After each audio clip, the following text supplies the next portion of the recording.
deep feed forward networks, bulk of which was about backpropagation. Okay, and it's a fascinating and important topic. Of course, you can ask the question, why do I need to learn about backpropagation? It's like if if you're going to be an expert on deep learning, like you're going to be a medical doctor, you need to learn about the heart, right? Maybe you're going to be specializing in orthopedics or something like that. But I think the heart is a central thing of the human body. I think everybody should know about the heart. I guess just an analogy here is if you're going to be a neural deep learning type of expert or AI expert, I think it's important to know about stochastic gradient descent, of which the central algorithm is the backpropagation. And so many fascinating details to it. It is not just simply chain rule of calculus. More than that, in terms of when you get into these high multidimensional tensors, you're dealing with Jacobians and gradients and organizing all of it properly. So it's worthwhile doing that. I went over briefly a little bit of the idea of symbol to symbol derivatives.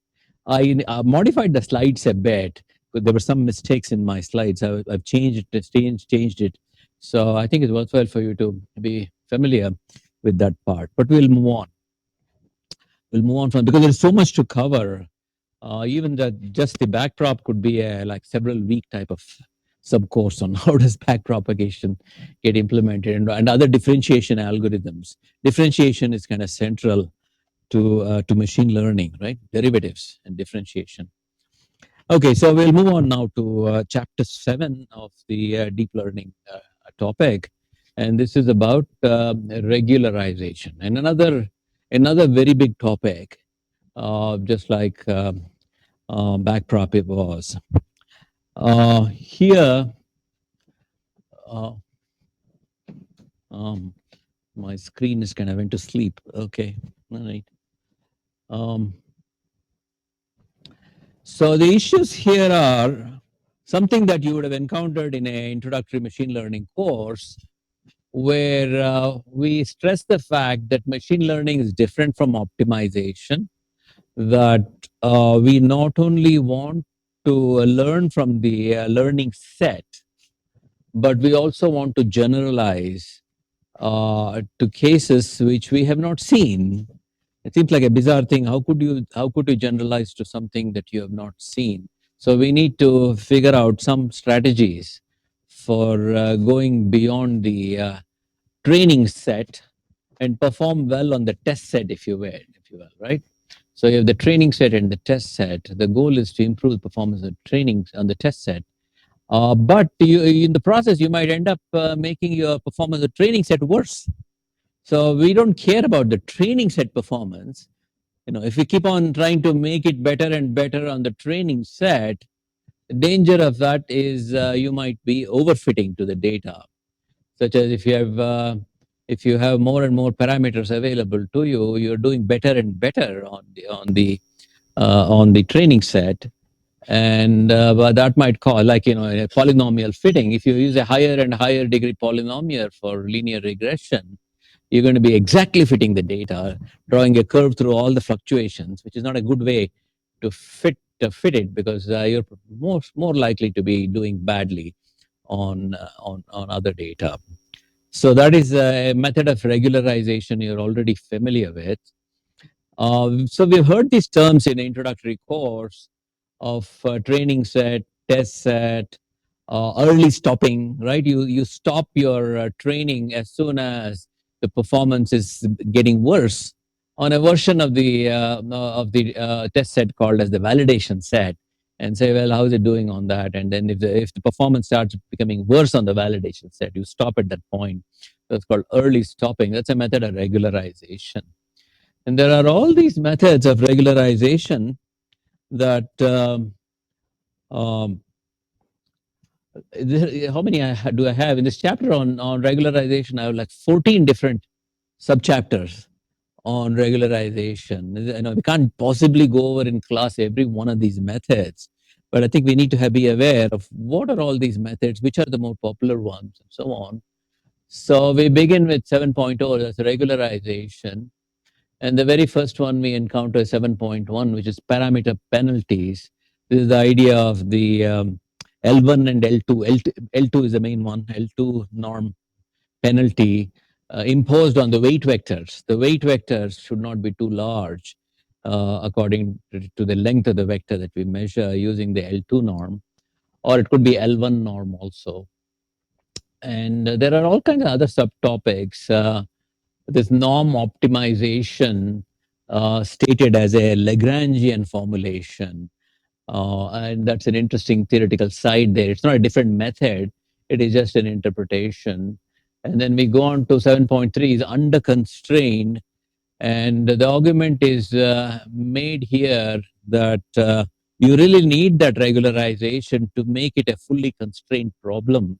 Otherwise, it's an under constrained problem. So that's the kind of argument that is made there. 7.4 onwards is methods of augmentation, methods of regularization. This particular one is called augmentation, which says one way of fitting to data not seen is to enhance your data set artificially by creating noisy data or transformed data. And that itself is a way of regularization. That is, you don't have the data, but you modify your data with some possible reasonable kinds of versions of it, rotated version or something like that. You can do data set augmentation. Noise robustness is about adding noise to the data to make it as a regularizer. They've included here semi-supervised. That is, if you have data that is it's a supervised learning problem. You have data where input output is known, but what if I have lots of other data? I haven't had the luxury of having labeled all of that data, and somehow can that also help you generalize better? That's semi-supervised learning. Multitask learning is about learning from one data set and going to another data set. You're going to be doing that actually in project number 3 that's going to be coming up. You're now working on project number 2. Project number 3 is going to be on natural language processing. We wanted you to have an idea of how to do a simple NLP problem. We are targeting sentiment analysis for that project with the IMDb movie review data set. And where to learn all the embeddings of words into a representation space is pretty complicated stuff, which is if you want to start from scratch, your training is going to be enormous. So we're going to be asking you to say, well, what if it has been trained on a different task, and then you use that for this task, right? It's called a proxy, right? You have proxy from a different domain. In natural language, that seems to be quite common, where you're predicting words, and you come up with a system to predict. The cat sat on the, predict what is the next word. The cat sat on the, or the cat sat on the wall, or cat sat on the window, or cat sat on the bed, or cat sat on the mat, or whatever, right? So you're predicting these things, and how do you? So you train it on that. That way, the words which are mapped now into a high dimension, into a lower dimensional space than the one hot vector.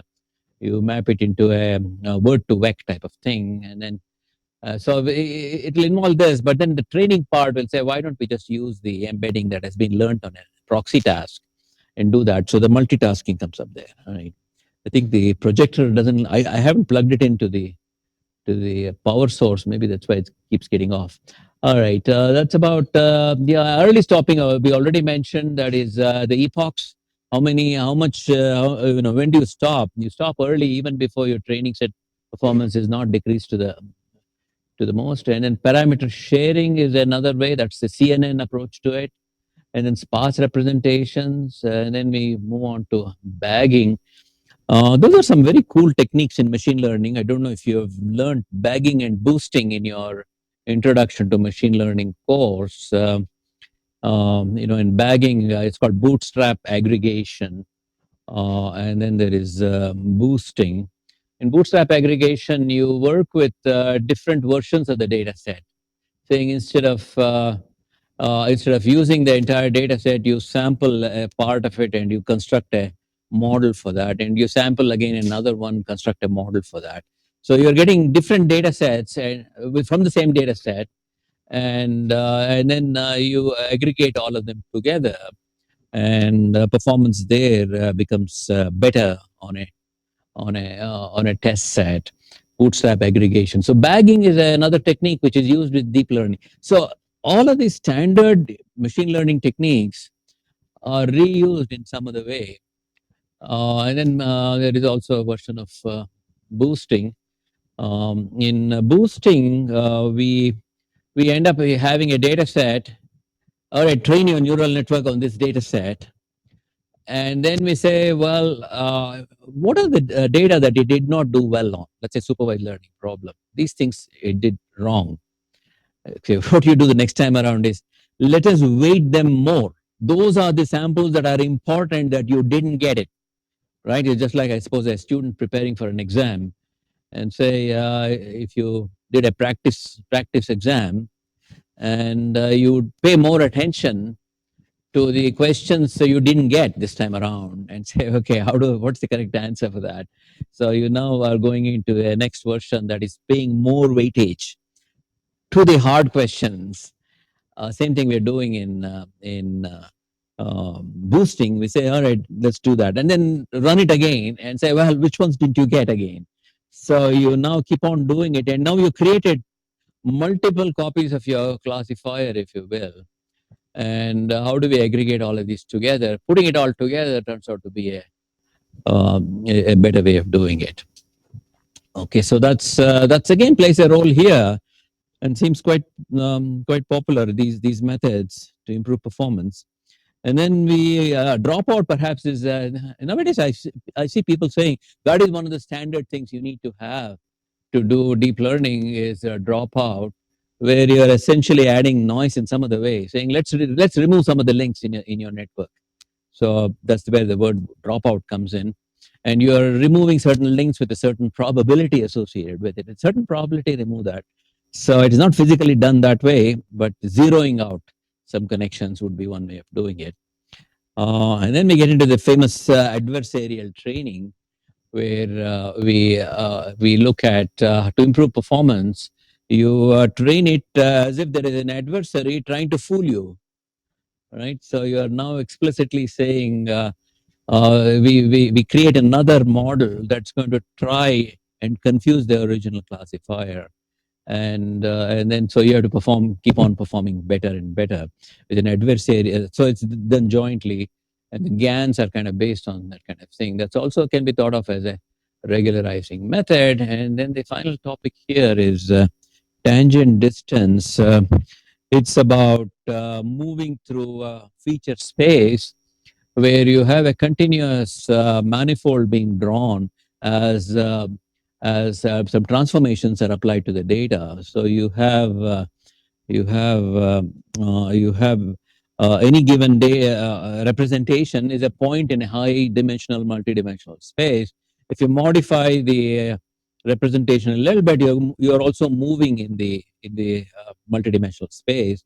So basically, as you transform the data, it's also creating a manifold here, so that there is the manifold, and you use that manifold and you draw tangents in that manifold space to anticipate what kind of changes can happen. And that's another fascinating technique. Seems to be computationally very involved. So these are all the overview, and we'll see how many we can go over. Here is a decision I have to make in terms of, do I use one lecture for all of this or two lectures for all of this?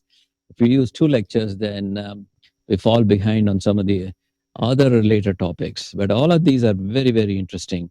So let me do a few of them and ask you to study all the other methods. Adversarial training we'll encounter again.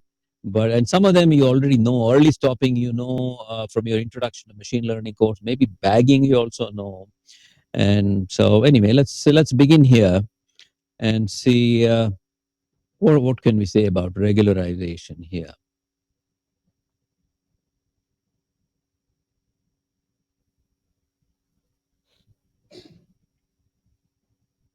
So, first of all, what is regularization? Is any modification made to a learning algorithm to reduce generalization error, but not training error. I guess it's not such a beautiful statement. We'd like to keep the training error small too, but it says we don't care about the training error. It is the generalization error is what we care about, right? So, yeah, I keep drawing this analogy between human learning and uh, and machine learning, right? My theory is that human learning also we do well when we are giving given examples. Of course, human learning sometimes we just need few examples and we do very well after that. Whereas machines need a lot of examples.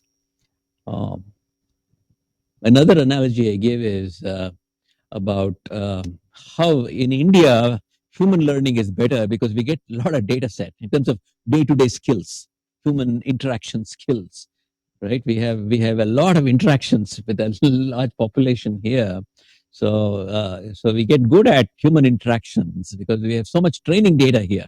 So the human data set is large as opposed to a more sparsely populated country where you're all into islands of your own, and it may not be as good. So anyway, all right. So anyway, generalization error. So a central problem of machine learning is to design algorithms that will perform well, not just on the training data, but on new inputs as well. There's an interesting one. Jeffrey Hinton is he kind of zeroes in on these topics very nicely. Very memorable, pithy statements about machine learning. For instance, he called the future of computer science is not programming, but showing. Right? It's not just showing. Right? Machine learning is showing. So, and then here is another one. What is regularization? He says regularization is unlearning. That is, don't learn too much. Keep off of it a little bit and generalize a little bit better. It may not be quite accurate, but it kind of drives home the point, saying we don't want to fit it so perfectly that you're not going to perform well in the future. So you need to have an approximation, a good approximation. So that's regularization is unlearning. So to achieve great effectiveness, one must not learn the idiosyncrasies of the data. One must remain a little ignorant in order to discover the true behavior of the data. So I think we would agree with that. And all kinds of irrelevant details. If you clutter your mind with irrelevant details, you're losing the big picture, right? So it's interesting that it really comes into play in an implementation. So, what are the goals of regularization? This has many forms of regularization available. We just saw a dozen of them, and there are major efforts are to develop better regularization as a research topic. So, all of these are research topics. I think some of you are probably interested in research topics. Even the back propagation seems like it's once you get into it, saying there is a lot to this thing. Differentiation, if that's the kind of thing you like, then you might want to do research on it. But this seems to be a bigger, broader topic on regularization. And so some of them put extra constraints on the objective function, constraints on the parameter values, so on. And these things perform better on the test set. So, what are the goals of regularization? Encode prior knowledge. You have some sense that if you have a very, very high degree polynomial, then the parameters are going to be very large. And think of a curve fitting of a one-dimensional function. If you use a very high degree polynomial, the weights, supposing that what you're trying to approximate by is y is equal to ax plus bx squared plus cx cubed plus dx to the power of 4 and so on. It's a high degree polynomial where you have to figure out a, b, c, d. These would be the coefficients of the polynomial, and that's what you're trying to learn. And if you end up having a high degree polynomial, you'll find that the parameters are going to be A, B, C, D, are going to be extremely high or extremely low. And you want to control those sizes of these things to keep it smoother. And so that's, yeah, there's also this issue of bias and variance that comes into play, right? If you use a low degree polynomial, then you're going to have a high bias. It's always going to be some straight line you're going to be fitting. And it's biased towards that. It cannot really capture all the variants. So on any data set, it'll say, okay, here's a straight line. Here's a straight line. So there is high bias, but there is little variance. It's always giving you something almost the same thing or small variations. We say that it's got high bias and low variance. And the other one is, well, no, we're going to allow it to fit through all the points perfectly. Then you're going to have, for any, when you have that many degrees of freedom, every time you have a new data set, it will fit it in a different way. And so there is a low bias. It's always fitting whatever you provide it, but it's a high variance because the model keeps changing dramatically from one to the next. So this is again a similar issue. These are all related topics: bias, variance, and regularization, generalization, all very related topics. Some goals of regular encode prior knowledge, express preference for a simpler model. Now, there is a very philosophical concept called Occam's razor, which says for any given problem, you prefer the simpler solution, right? So you don't want an overly complicated answer to a question. We want a fairly simple answer to the question. Look at all these philosophical ideas become very, very practical here in machine learning. If you look at neural networks or deep learning networks, the last stage is usually a fully connected network. The last stage is usually a simple linear classifier. What is happening is it kind of simplifies the problem to bringing in a nice representation. And the last stage is a simple linear classifier. There is no exclusive OR type of operation. That's more complicated. Exclusive OR cannot be done by linear classifier, right? Exclusive OR has the 4 points for a binary space, one and one here, and one in the other. That's how it turns out, the exclusive OR operation in binary feature space. So it cannot be separated by a simple straight line. The argument here is even human beings find exclusive OR difficult. We simply want a linear classifier. If it falls on this side, it's one class, if it falls the other. And that's how these models also end up saying it. The last stage is a linear classifier, not a non-linear classifier, right? So express preference for a simpler model. It becomes easy to explain also at that point. And then also needed to make underdetermined problem determined. So this is another mathematical issue. That the original problem is underdetermined, and there are too many degrees of freedom, and it becomes better when you constrain it. This kind of a curve shows up many times with different axes. This particular version of it, regularization using a simpler model. So this is capacity of a classifier, capacity, like the degree of polynomial that one is using. And if you keep on increasing the degree of the polynomial, your error rate, which is this blue curve, keeps on getting lower and lower and lower. You're getting a better and better fit, but I suppose it's getting saturated here.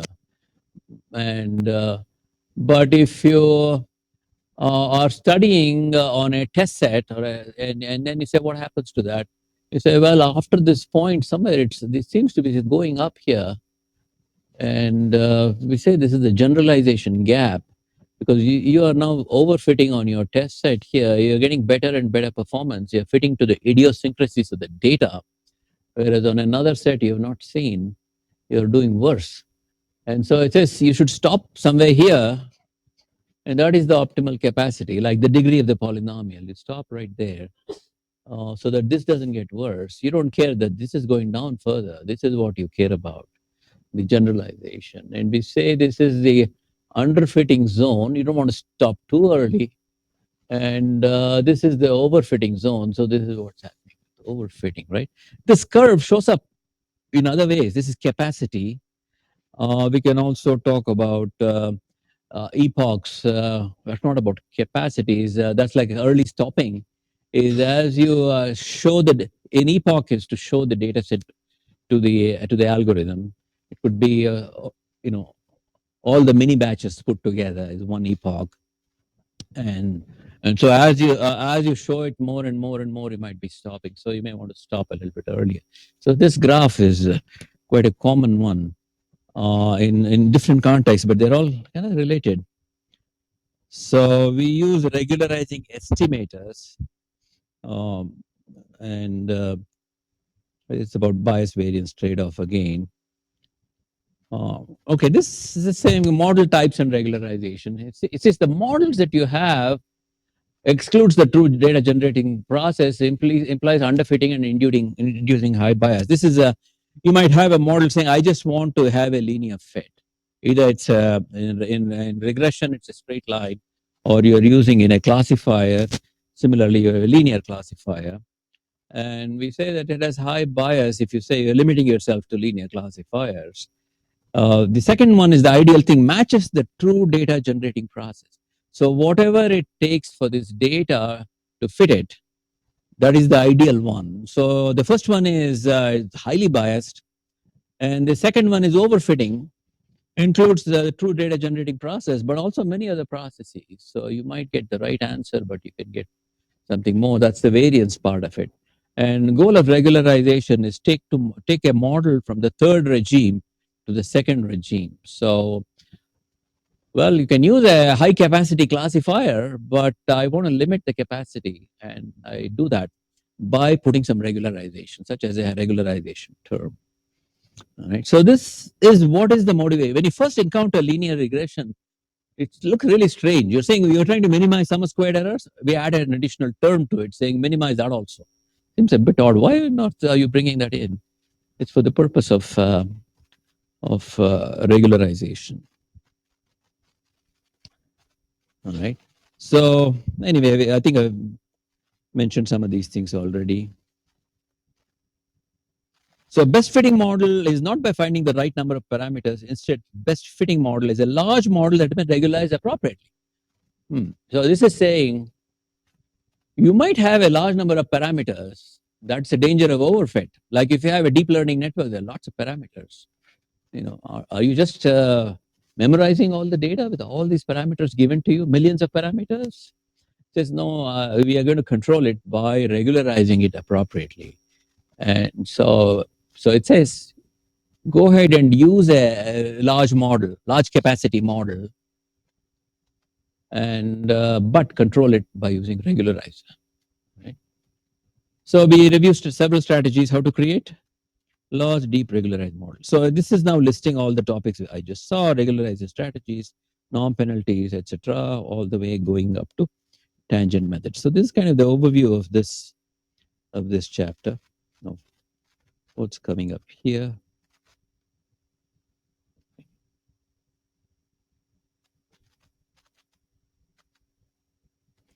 Okay, let's see what we can say about parameter penalties.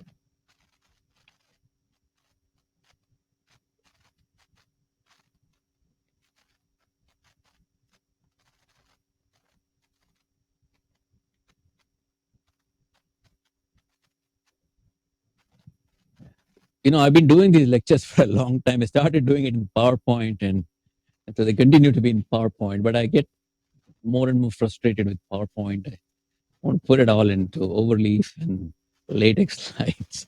So that's been my, to-do project for a while. I haven't gotten around to it. And so anyway, I was hoping that during this semester at Indian Institute of Science, one of my projects would be to convert all of these to LaTeX. Because what's happening is that every new version that they come out with, this PowerPoint, is not compatible with the previous version. Like I find this, my favorite mathematical font is Euclid.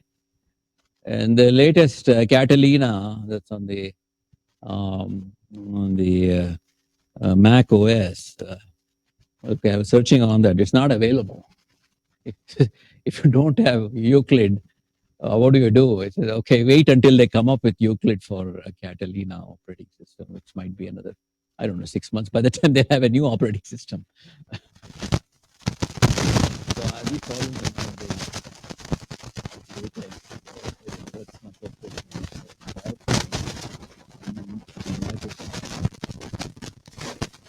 on parameter norm. So there is LP parameter regularization and L1 regularization. So what's going on here is we say we try to not only minimize this loss function, J of theta parameters. This is a set of vector inputs, and this is the scalar outputs here. And this is alpha is some kind of controls the importance of the regularizer. So this is some function omega of the parameter. So this is the standard way of the norm penalty method. Regularization has been used for decades prior to advent of deep learning. This is an interesting thing. We study deep learning, and there is all these very, very well-established areas. We talk to people in other engineering disciplines, they'll say, oh, we know about optimization, and we know about regularization. But we have our own take to it in deep learning. We talk about generalization. So they don't talk about generalization, talk about optimization. We talk about generalization here. And here again, we come up with many different methods of regularization. So this is adding a parameter norm penalty where alpha lies between alpha belongs to 0 to theta here. It's a hyperparameter. I give it theta over here, but anyway, it's a hyperparameter that weight the relative contribution of the norm penalty term. So how important is this norm penalty term? If it is 0, that is totally unimportant. If it is high, because that's going to dominate. Setting alpha to 0 results in no regularization. Larger values correspond to more regularization. So we minimize this quantity, J, we call it a J tilde, let's say, as opposed to simple J is the criterion function. And we saw what a J could look like. The J could be the cross entropy. Penalty is if you have the P is the distribution of the data and Q is the distribution learned by the model, the cross entropy between the two. Or we can also think in terms of the simplest version, some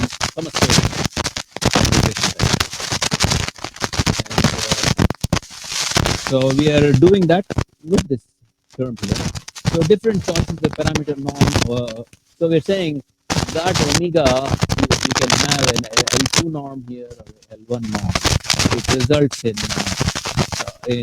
different solutions to the problem. And there's no penalty for the biases. So we learn not only the weights, but we also learn the biases, the W's and the B's. You can always roll them together and simply regard the parameters. But biases are control over the single variable, so they're not that important. Here is another interesting question. We know about regularization that comes from simple machine learning. What is so special about deep learning is we now have several layers. So we go from one layer to the next. So we can then ask the question, should we have the same hyperparameter for every layer? So it may be desirable to have a separate penalty with different alpha for each layer. And why would we want to do that? The next couple of slides show you that if you use the same alpha for every layer, there might be a disadvantage. And it is studied in the context of linear transformations of the data. And we make an argument under certain situations we must use different alphas for each layer. But then we come back and say that is too many hyperparameters to deal with. So as it is, you have hyperparameters. Learning rate is a hyperparameter, right? In gradient descent, you need that eta symbol. And we need alpha as in the regularization. And you now are dealing with several hyperparameters, and dealing with all of them creates too many hyperparameters. Search space reduced by, so typically we say, okay, fine, we'll just use the same alpha for everything. But it's interesting to see, when would you want to have different penalties. And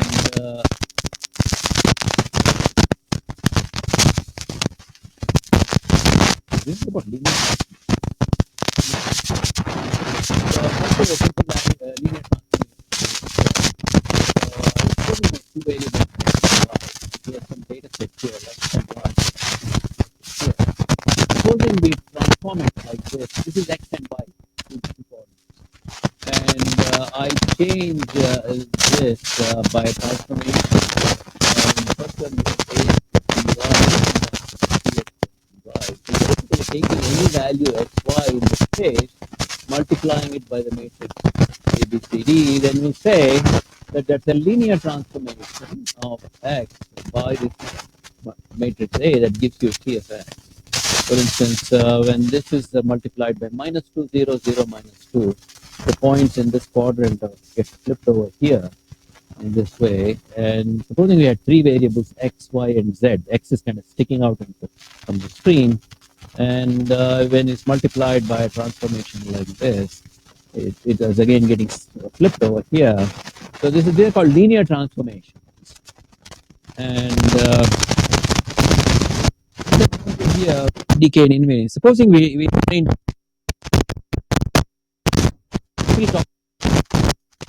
we might need different networks. Supposing I had one network which was trained using the original data. I had some xi's and then some y's associated with them. And I train a second network where xi's are replaced by xi tilde, which is axi plus b. It's a linear transformation. And y is transformed to cy plus k. So all we're saying is, supposing we have a linear transformation of the input and output, and we say consistency requires that we should obtain equivalent networks that differ only by linear transformation of the weights. So we would have these weights being transformed at the first layer in this way and the second layer in this way.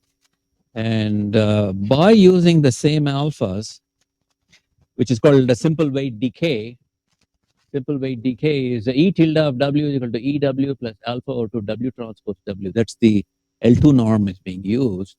And you're using the same alpha, treats all weights and biases on an equal footing. And the networks will have different weights and violate invariance. Meaning that if you are going to use the same alpha level, doing a linear transformation of your data, by using these alphas, you're going to get, it's going to violate the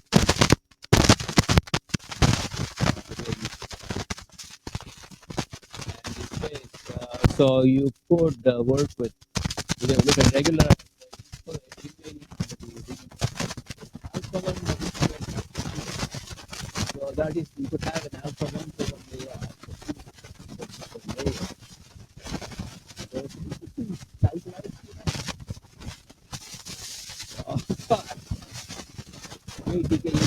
because it can be expected to correct value.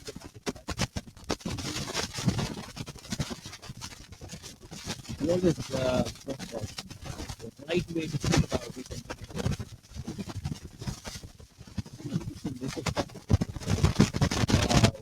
Should I be using the same weight decay parameters for every layer? So L2 parameter regularization, the reason it's called weight decay is it drives the weight closer to this origin. It's making it smaller. That's why driving it is called weight decay. Yeah. Hmm? Ah, yeah. Yeah. Yeah. The thetas could be weights and the biases. You're dealing with only the weights here. That's what you're saying. Yeah.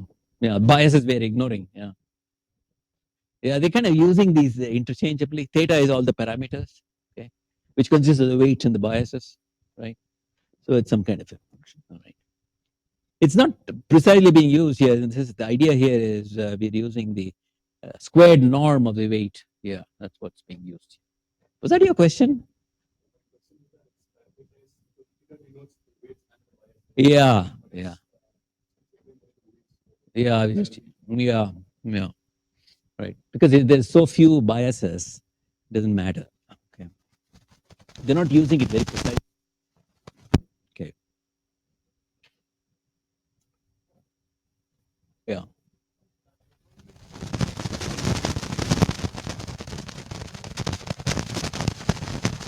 See, we are talking both ways here.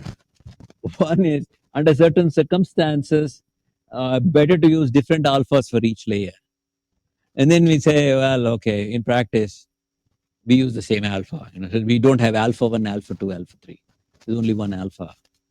All right. Uh, so we gave an example why it might be needed. And then we say, okay, ignore it. So typically, it is not. So here is how it is used. So objective function is not. So here, what are the W's here? Look at the first equation here. J tilde involves alpha W transpose. What is W? W is all the weights in the network, all the weights, every layer, all put together. And there is an alpha that's controlling all of them, as if there is no difference between the weights in one layer and another layer. Whereas the earlier argument was maybe you should keep it separate. You would have two separate terms there, alpha 1 and then alpha 2 and all that. This is simply saying you put it all together. Right? It's like you're cooking. Should I cook this piece first and cook that piece first and then put it together? Or should I put it all together and cook it all together, right? So this is saying, okay, fine, cook it all together. So corresponding parameter gradient, all right? So here is the parameter gradient. Derivative of that quantity is, that becomes nicely alpha W. The 2 is gone because the derivative of square, right? And then the derivative of this term. And to perform single gradient step, W gets W minus, here is a hyperparameter. This is a hyperparameter. There's the derivative. And then written another way, the update is W gets this, that. 1 minus epsilon of W, right? We have modified learning rule to shrink W by constant factor 1 minus epsilon alpha at each step. There is a nice interpretation of what's going on here. Is at each step we are shrinking W by a factor here. So previously it was W, and we are shrinking it by this factor to this. So anyway, it's some intuition that it gives you here. Now to study effect on entire training. So to make a quadratic approximation to the objective function in the neighborhood of the minimal unregularized cost, the approximation is given by, this brings in a Hessian here. All right. So this is the Hessian matrix of the, this is the derivative of derivative. Yeah.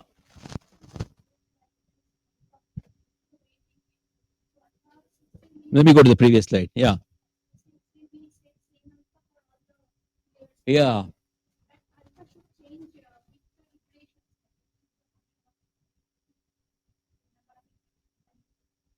Hmm.